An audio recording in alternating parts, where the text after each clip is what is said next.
What's up, world? My name is JT Phillips, and this is the Positive Truth. It's all good, Tim. We're bringing thoughtful and inspiring news for a better, more progressive society. Tim, what else are we about? Here at the Positive Truth, we are trying to bring awareness, empowerment, inspiration, optimism, and understanding to communities everywhere. Thank you for coming back. I know we're a little early, still screwing up the intro, but it's all good. It's all good, we're new to it. Tim, how you doing? I'm doing good, man. I'm doing good. How are you doing today? Feeling positive, feeling like we should talk about some change. Today we're going to be talking about Black Lives Matter. It's going to be a little different. Usually when we talk about issues, we talk about what the topic is, why we're talking about it, facts about it, and how to change it for the better. But with Black Lives Matter, it's going to have to be a two-parter. So we're going to focus on the goals of Black Lives Matter today. We're also going to give a little history on Black Lives Matter to let you guys know what they actually stand for, not what a lot of people think they stand for. And then we'll do police accountability in a later episode. But first, as always, we got positive news. Tim, what you got? Do you think it's important receiving an education? Absolutely, but it also depends like how much education we're talking about. First grade education is a little bit different than like an 8th grade education. And ultimately, like we all want to get a college education for everyone. Agreed.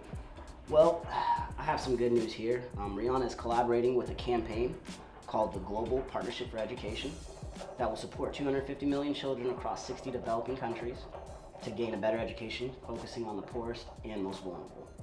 The reason I think it's very important is because receiving an education outside of the United States is hard if you don't have money.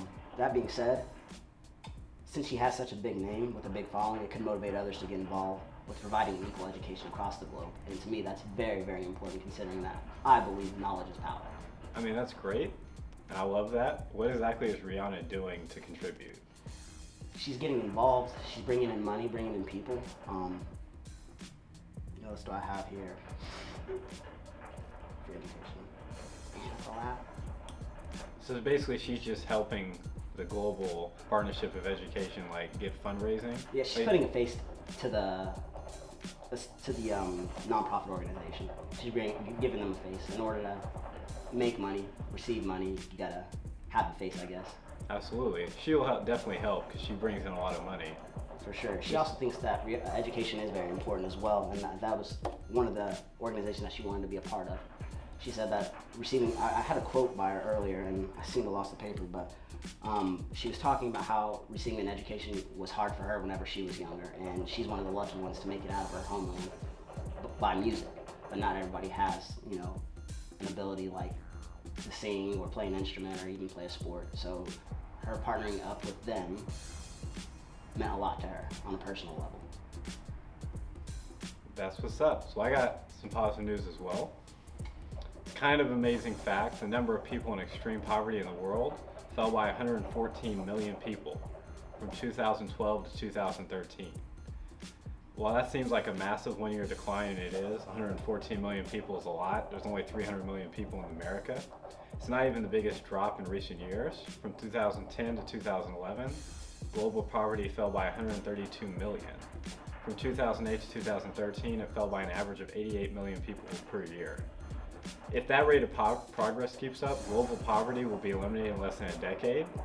Of course, World Bank report where I got this information thinks it will slow down, but basically if developing countries figure out how to redistribute income effectively and share the benefits of growth for poor populations, eliminating poverty by 2030 is completely doable. But they're talking about extreme poverty. Do you want to guess what extreme poverty is in American numbers? In American numbers, I cannot give you a guess at that, I promise you. Just go. Just give me a yearly, how much money you think under this number to qualify for extreme poverty. I would guess, you make what, less than 15,000 a year? 10,000? Lower. Man, if you make anything less than that, you ain't living. Keep guessing, man. Keep guessing. Let's go 8,000. Lower. 5,000. Lower. 3,000? Lower. 1,000? Lower. $2, man. So basically, it's the equivalent. Extreme poverty is $2 a day. So in 2008, we had basically 500 million more people living on $2 or less a day, or $700 per year in the world. And we've eliminated $500 million, like 500 million people from that group. So like poverty in the world is just insanely large, but through the global economy, through globalism, we've essentially made the world a better place for a lot of people. And if we keep progressing and we create a society that less wealth for the people up top and more for everyone, we might be done with poverty by 2030 or 2040 or 2050. That's great news. That's wonderful news, because that's not too far off. I mean, that's in our lifetime, in all reality. Absolutely. And $2 a day, whew. $2 a day is not very much. At all. You got another positive news story? I definitely do. As a child, did you ever see a homeless person and you wanted to give them food or money, or just felt bad for them, period? It's hard not to feel bad for homeless people. I mean, if you have a heart, it's not hard. There's definitely a lot of people out there that don't care whatsoever. With that being said, I was actually on Facebook. Facebook's probably my favorite social media. And I saw a video, and I thought the video was awesome. And then, a couple weeks go by, I'm actually checking my email, and, it has news. I still got a Yahoo email address. Don't judge me. I do too, so it's all good. Nice. You've been making me feel like at home today, you know that. Both get your haircuts every 2 weeks, making me feel normal. That being said, I basically saw a link to the video that I saw, which was about a girl named Ella Scott. She's 8 years old, and she saw a homeless man outside of a restaurant window. 8 years old, you think most kids are talking about cartoons or imagination's going wild. But as soon as she saw this homeless man, she asked her father if she could give her meal to the homeless man, and her father said, yeah, of course. Pulls out his phone. So now this is not a cheap restaurant. I believe they were eating at like a 3-star restaurant. The meal looked pretty good in the video anyways. There's like some chicken and green beans and stuff. And anyways, the girl, she walks outside, gives the homeless man her food, talks to him for a second, comes right back inside. While she did that, her father recorded the whole thing. This is the video that I saw. He uploaded it to YouTube, I believe it was. The video now has over 44 million views. That's awesome, it's like, oh, that's heartwarming, makes you feel good about your day. But to me, the positive side to this was, after the video was uploaded, one of the viewers happened to be the homeless man's sister. Her name is Roseanne Salkowski. I hope I did not mess that up, which I know I did. Basically, after she saw the video, she got a hold of the father who uploaded the video. She talked to him for about 30 minutes on the phone and was just emotional, saying she hasn't seen her brother in over 7 months since he took off from Philadelphia. He has PTSD, so she was really worried about it, not sure what was going on. Long story short, they hang up.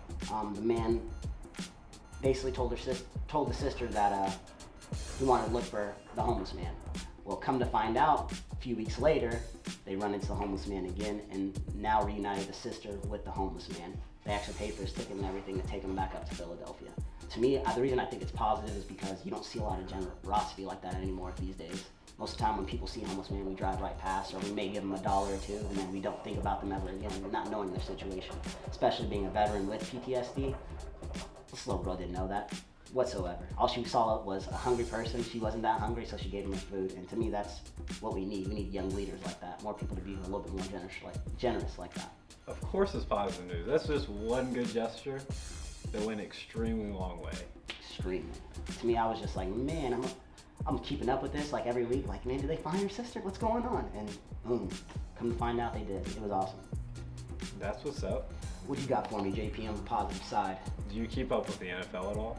Of course, man. San Diego Charger fan, Detroit Lion fan, Denver Bronco fan. I'm a bandwagon fan. Okay. I was about to say that. Well, I don't keep up with football at all, but I learned about a Pittsburgh Steelers running back, which apparently isn't one of your 8 teams that you follow. That is very true.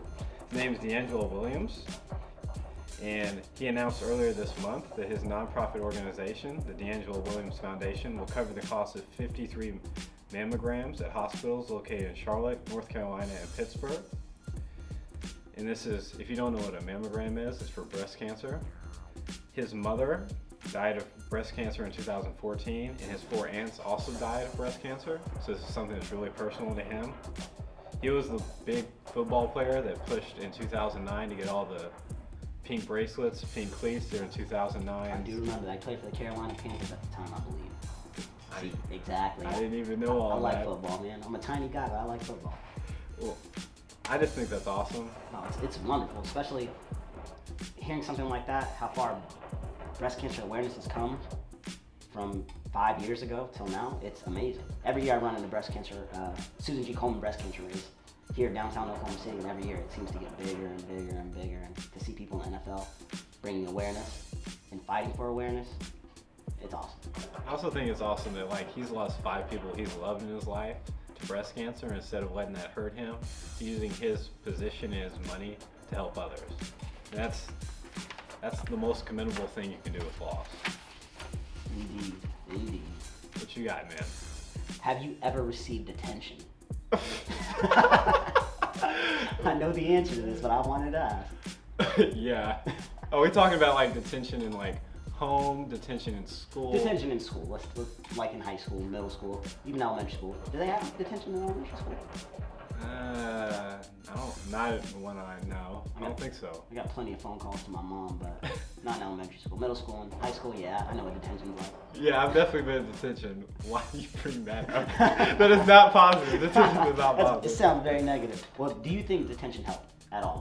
What the reason that you got put in detention? Did you think going to detention helped you from not doing that again? Can I say yes and no? Really? I want to hear why. Why yes? Because I wasn't much of an athlete. When I was in middle school, I could make the basketball team, but I could make the track team, but I wasn't fast enough to race. Whenever I was in high school, we were really good, and I was never good enough to play. So I played for like basically 4 years, and I only got 1 varsity game. So I was never much of an athlete, but if you came in late, like they would keep you for after school detention, and since I had like after school like practice, Right. I would miss out on part of practice, which means when I got to practice, I would have to run more because I screwed up over here. You didn't play that much, but you were in shape, I bet. Exactly. But another reason I say like detention doesn't work is because the school I went to in Oklahoma City, we had scanners, we had see-through backpacks. It was an inner city school. So if you were late, they would sign you up for detention. But by my junior or senior year, I figured a way to work around the system. You'd either walk around the back, like knock on the door and get coach to let you in, or you could just write down a fake name. It was like Mike Jones song was out. I'm like, Mike Jones. I look like T.I., so I put like Clifford Harris sometimes. Even people's government names. Ow.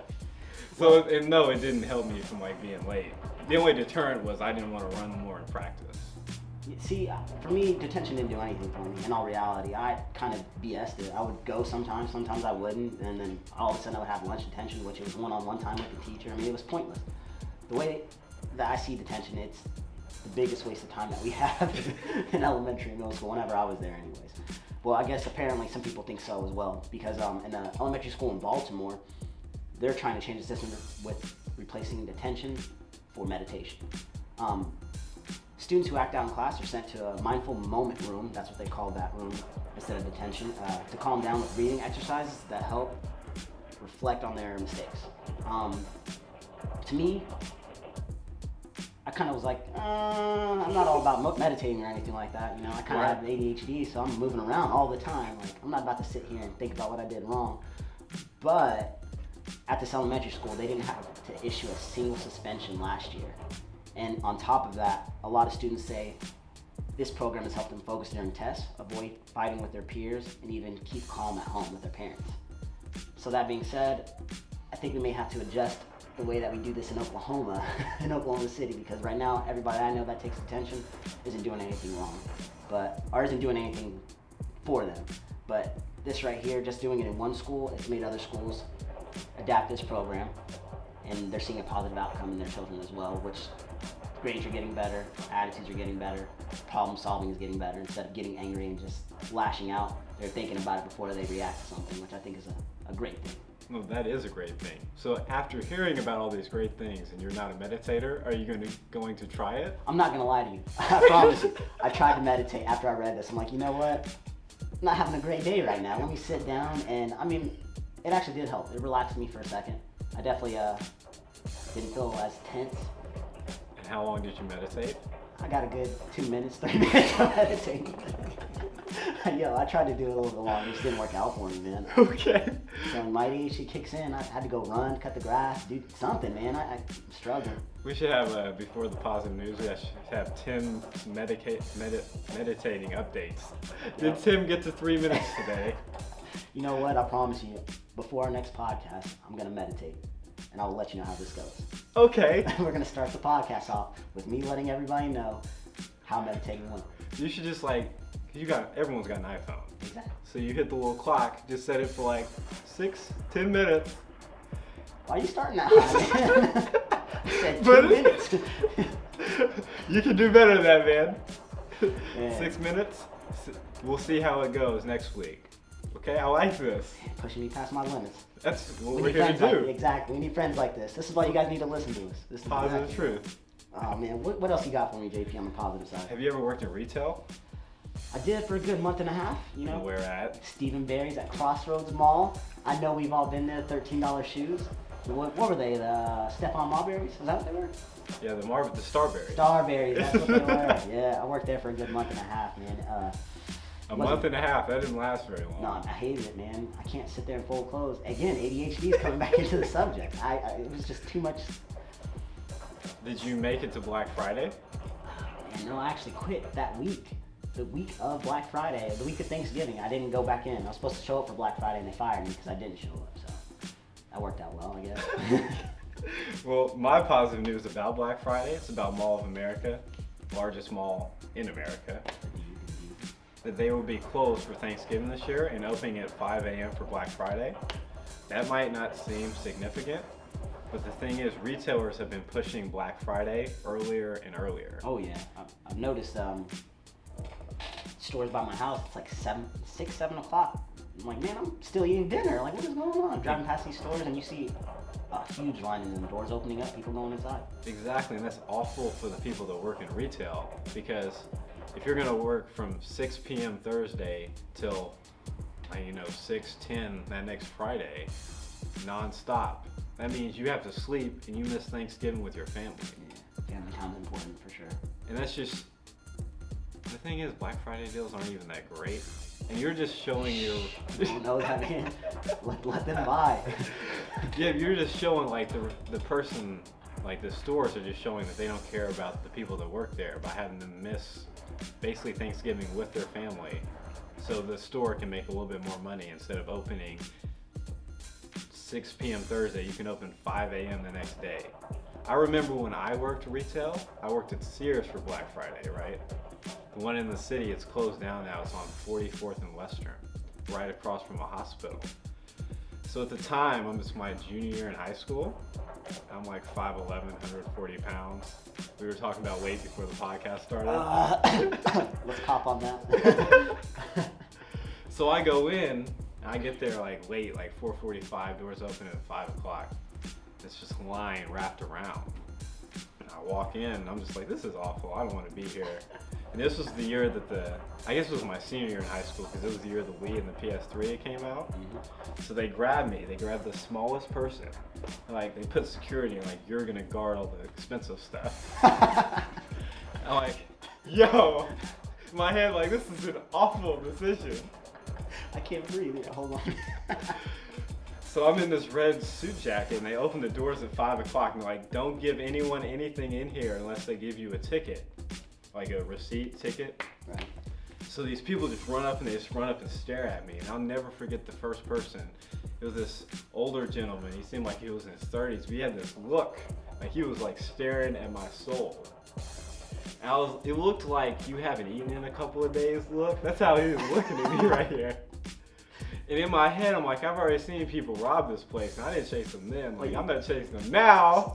Like, you're paying me $6 an hour? If someone even tries to touch me, I'm getting out of the way. Oh man, so this is before minimum wage is at $7.25. Okay, so you're struggling. Exactly. Security on Black Friday. Tiny 18-year-old. Okay.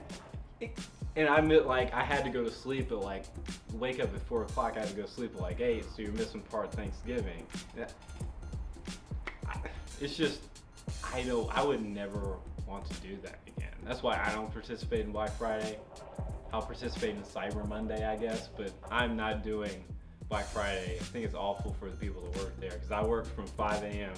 to 6 o'clock that day with one break. I'm guarding security, and I remember that guy I was telling you about, his wife came over with the receipt for the Wii, and I like turned around, and in my head I'm thinking like, this dude might kind of get me when I'm turning around, so I'm like side-eyeing him, hand it to him. This dude like grabbed the Wii, like pull it up close, it was like, we gotta get out of here. It's real. Black Friday is real. And this is what, if you're a worker, you have to deal with that for if you're open at 6 p.m. on Thursday, you have to deal with that for 12 hours. People shouldn't be dealing with that on Thanksgiving. Agreed. The positive side is Mall of America closes down, lets their employees spend Thanksgiving with their families. Exactly. And hopefully they lead as an example to have more people doing this. That's awesome. That's real awesome. So that's our positive truth. Yeah. So Tim, what are we talking about today? We are talking about Black Lives Matter, a very sensitive subject in the United States of America. Absolutely. So basically our goal is to talk about, explain Black Lives Matter so it's understood for the whole community, all of America, because there seems to be a misunderstanding with what Black Lives Matter stands for. So you want to talk about the history of Black Lives Matter? Yeah, Black Lives Matter was created in 2012 after Trayvon Martin was murdered and George Zimmerman, his murderer, was acquitted for his crime. It was created by Patrice Cullors, Opal Tometi, and Alicia Garza. I hope I did not mess up those names, even though I know I did. They had their first national protest in August of 2014 after Michael Brown was shot. It was called the Black Lives Freedom Ride to Ferguson, Missouri. And basically they've been going strong ever since. Been going real strong ever since. The hashtag on social media is everywhere. You can't get away from it. The thing with Black Lives Matter is you can't get away from anything in America. It's either on TV, on your social media, and whenever we all carry basically supercomputers in our pockets so you can record everything. Exactly. So we're seeing black people, minorities, people of color getting killed all the time, which basically led to the hashtag Black Lives Matter. So I have some facts about the topic.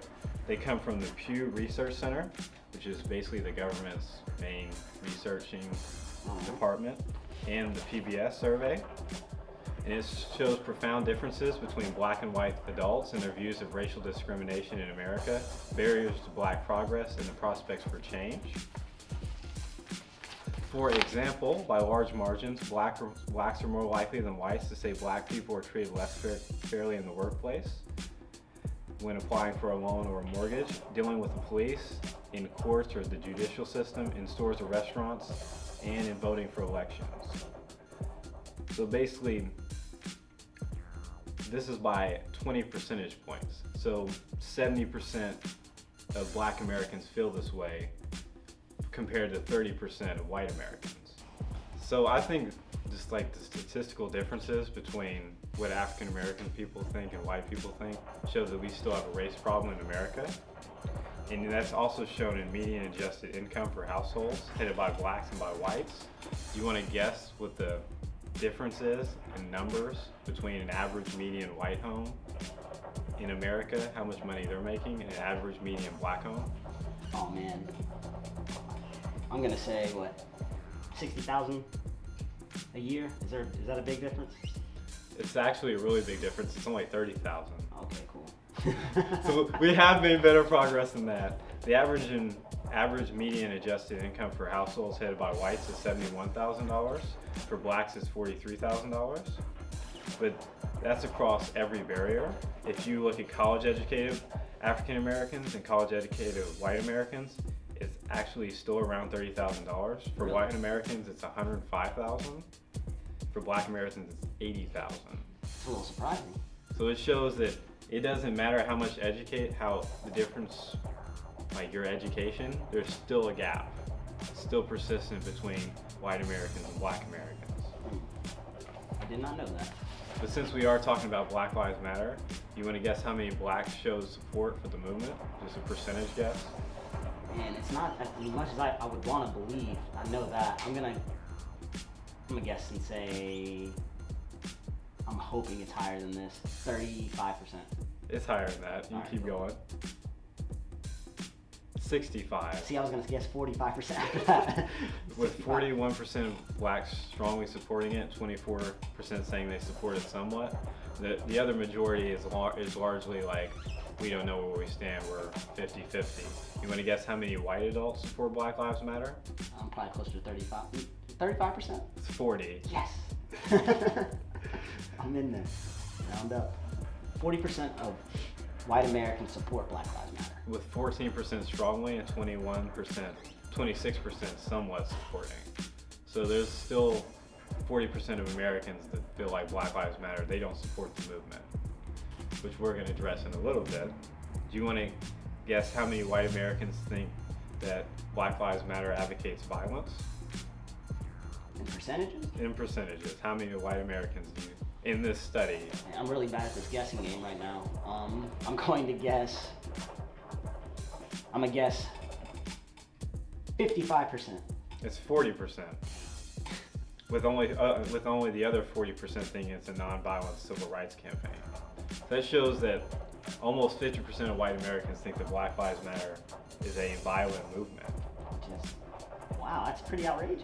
Which is pretty outrageous. Why do you think that is? And there's probably a lot of people, actually there is a lot of people out there that are giving Black Lives Matter a bad name. I mean, if you look on social media today, you have riots in random cities that black people are just upset. Instead of acting accordingly and non-violent, they're tearing their own stores up, their own cities up because of what police are doing in their cities. A lot of them are saying Black Lives Matter and they're being violent while doing it, and that's not what Black Lives Matter was for. So It's not why it was started. Exactly, it's a non-violent civil rights campaign. I have so many things to say to that I almost don't know where to begin. One thing is, like, we need to understand the similarities between the civil rights coverage of the 60s and the Black Lives Matter movement of today. For instance, Martin Luther King was killed in Memphis, but it wasn't his first time being there. His first time there, he was marching. It was a nonviolent march, but there were like 50 people that just started rioting because they were poor and they were tired of being poor, so rioting was their only means of expression. So the coverage was Martin Luther King leads riot in Memphis. It wasn't 90% of the people were being, 95% of people were being civil. They only focused on the negative. It's the same thing with Black Lives Matter. I remember when I had a Twitter before it got hacked in like a week, whenever they were rioting in Milwaukee, the little hashtag that we're going to talk about, All Lives Matter, is the counter to Black Lives Matter. Right. They kept on showing a video of people in Milwaukee, like African American people, like, oh, that's white people, that's a white person's store, let's riot them. That's really easy to get coverage and get views and be like, look at all these black people acting crazy. It's negative, yeah, for sure. On top of that, there was the Dallas incident where you had non-violent protesters marching for Black Lives Matter just in 2016, and one shooter came and killed the cops, and it's just like, oh, that's how they all feel. It's giving Black Lives Matter a bad name, which that honestly sucks for Black Lives Matter because, again, that's not why they were started. And I have probably the most damning statistic I have from this research study is only 10% of whites actually understand what Black Lives Matter stands for. And the goal is police accountability. And that's what we're going to talk about in a later episode. But basically, it's Black Lives Matter knows, like, there's this understanding, like, we know, I say we like I'm part of the group, which I am. You support Black Lives Matter? Even though we're not supposed to give opinions here on the Positive Truth. But the idea of Black Lives Matter is, we know that all lives matter, but apparently our judicial system and the police officers don't realize that. So we're saying Black Lives Matter so it's understood, because it needs to be said. If you can't understand that, you feel like you're part of the problem. Agreed. I agree with that 100%. Even though we're not supposed to be giving our opinions, I definitely support Black Lives Matter. I mean, it's non-violent.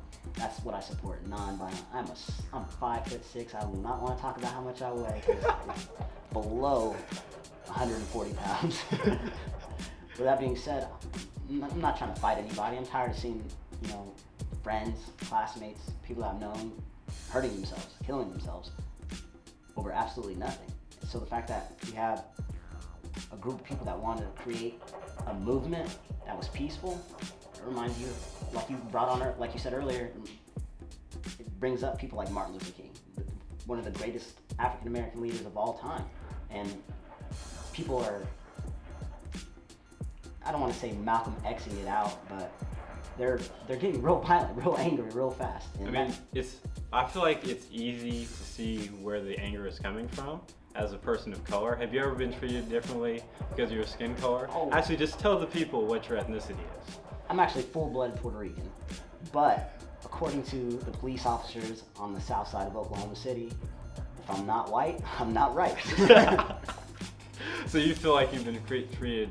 Oh, most definitely. I've been pulled out of my car, handcuffed, put on the ground, all because he smelled marijuana. Again, I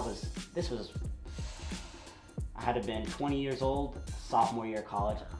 I'm a cross country and track runner. I was on a scholarship at Oklahoma Christian University on top of that. I never smoked weed in my life, never drunk. I was, one of those kids that my mom would have torn my behind up. And that being said, it kind of led on to what school I decided to go to, which was Oklahoma Christian. Again, like I said, I'm on a cross-country scholarship and a track scholarship, so I'm a runner. I'm not trying to put poison in my body to take anything away that's paying for my education. That being said, this cop smelled marijuana, which I did too as well. I lived in some hood apartments. You could smell it everywhere. It was outside. But he was like, oh, I smell it coming from this car. Me? No, sir, I don't even smoke. Well, do you mind if I search your car? No, I don't mind at all, sir. You go ahead. All right, can you step out? As soon as I stepped out, which was a terrible idea, I should have said no, but as soon as I stepped out, he grabs me, pins me to the car, handcuffs me, sits me on the curb. I'm confused, completely confused. I'm listening to this man. I'm being respectful. I had no idea what was going on. This man calls another cop car over that had a dog in there, a drug sniffing dog. Searches all around my car for about a good 5 to 7 minutes. It was ridiculous. The dog circled my car so many times, looking under handles. It was ridiculous. Of course, they didn't find anything. Like I said, I didn't smoke anything, didn't drink anything or anything like that. And basically, the cop, he tells me, well, you have a nice day after, they didn't find anything. I'm like, well, can I ask, why did you search? It's like, well, just next time drive a little bit slower. Sir, you didn't give me a ticket. You didn't give me a warning. I'm just confused why you had me handcuffed. Next time drive a little slower. Gets in his car and drives off. And mind you, I'm a 20-year-old kid. I don't really know too much about the world. I'm still trying to figure things out. An angry kid on top of that. I start flipping out, cause forget all white cops, I hate them. I started becoming, angry, and of course I calmed down after a little bit. I'm not racist whatsoever, prejudiced whatsoever, and I just thought it was a bad decision by that one police officer. But then, as years go by, you look on social media and you see just... It's happening to everyone. Everyone. Have you had more than one bad experience? Oh yeah, of course. Just being at the wrong place at the wrong time. Just because of my skin color. If I'm in a white neighborhood and I'm dark skinned, police officer's gonna ask me, what are you doing here? It's ridiculous. See, and that's why, we all feel this way. I have so many bad police stories. Oh yeah, It's borderline insane. Also, I grew up like you in the south side of Oklahoma City, and I remember getting, one of the first times I got pulled over, they asked me for my ID. I was with my friends. We were all people of color. They get all of our IDs. They don't tell us why we're getting pulled over or anything. Cop was like, "What's up, homies? What y'all doing?" That's racist. Yeah. But later on, he came up to my car. He's like, "I need you to step out the car. We have someone with your same name. We need to see." But you haven't. I didn't pull up anything. He's like, "We have someone with your same name that we need to check and see if you have any tattoos." So I get out the car. He checks me. I have no tattoos. We get to leave. Happened a couple of times. I get to thinking about it. I'm like, wait a second. You're telling me they got somebody with my exact same name, my exact same license, my exact same address, my exact same driver's license, but it's not me? You need me to step out the car and get checked? And what you're doing is you're checking to see if I got any gang tattoos. You're stopping me for no reason. Now I live in Edmond, Oklahoma, and I work at night, and I work in a tuxedo. I'm the only black server. Wait tables, and I get pulled over once or twice a week when my coworkers don't, for everything, the smallest of things. One time I was parked at the railroad tracks and the tracks went up, and I got pulled over because I have to wait till the little stop. It goes all the way to the top. Oh yeah. And then I have to wait for a second before I can go. So he was like, "What are you doing?" I'm like, "Driving." Did he ticket you? No, I never get tickets. It's just like they want to see what I'm doing. In Edmond. Yeah, and so they run a background check. It's like, oh, he's not doing anything. He's in a tuxedo. And this builds resentment. And then on top of that, you get on social media. And we all know someone's been shot by the cops. We all know somebody's we all feel like we've been discriminated against. And then you see someone get killed wrongly. Like they're walking with their hands up, and the cop shoots the black guy because he looks like he's a bad dude, and they felt scared even though they're not doing anything. It just doesn't make you feel good. It shows that we still have a problem in 2016. And what you were talking about earlier about how it feels like a lot of people, 40% of white Americans feel like Black Lives Matter is just a violent movement. I can personally attest to that. Because I'm a mixed race person, but like you said, if you have any color, it's not right. Exactly. Half black, half white. In Oklahoma City, we had a Black Lives Matter march July 10th. The only reason I didn't go was because that was my birthday, and so I had to spend time with my family. So my mom asked me like, "Where do you want to go for your birthday?" And I'm like, "I want to go to Bourbon Street because I love bread pudding, and you get free bread pudding if it's your birthday." My mom's like, "We're not going there. They're having a protest." I'm like, "Okay, let's go get sushi." I get down there, my birthday, all the family's there. My mom, white mom, raised a minority child, is like, "It looks really dangerous and scary in Bricktown." And I'm like, oh my God. Like, are you serious? Like, I would be right there with them. You realize your son would be right there. Like, this is a real sentiment. People are really scared. Your own mother. Like, white American, really scared, because I think this needs to be stated, like, Black Lives Matter, like, that saying scares people. It's kind of like in the 70s where people were running around saying Black Power. Like, it scares white Americans. And it's not meant to do that. It's the saying of, like, the system needs to understand that we're equal to white people. It's no different than if you go to, like, a breast cancer awareness, or I'm wearing a wristband that says Alzheimer's organization. I'm not saying that the pneumonia doesn't matter whenever I'm wearing this Alzheimer's bracelet. I'm just saying we need more awareness, more funding, more help for Alzheimer's. Right. It's the same thing the Black Lives Matter people are saying. Same thing breast cancer awareness people are saying. It's like, we need awareness to this problem in our society, which the counter to Black Lives Matter is the All Lives Matter. And I think that's what people don't understand. They think Black Lives Matter is a racist movement. They think that people supporting Black Lives Matter are racist. That's what the issue is with All Lives Matter. They think that they're just focusing on Black lives, and that's not the case. It's clear in our American society that there's little to no police accountability, and people of color are treated differently than white people. That's all it is. And we're gonna keep on marching until Black Lives Matter is going to exist until people understand that Black lives matter. The system understands it, and we get started treating fairly. That's all it is. That's the whole goal of this podcast. Usually try to break it down and change it for the better. The goal of this one is for everyone listening to understand really the goals of Black Lives Matter. Police accountability, being treated fairly in society. That's all it is. It's nothing violent whatsoever. It's not Black people just supporting Black people. All they're supporting is equality. There are going to be some people that, like the shooter in Dallas, that they're going to give Black Lives Matter a bad name, but that does not need to be the focus.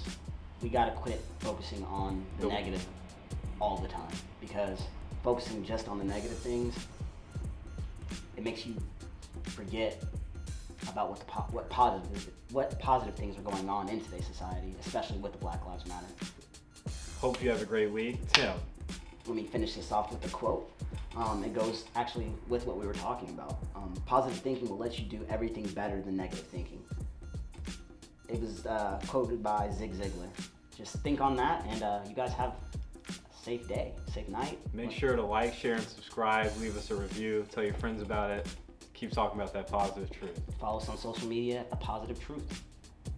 We out. Deuces.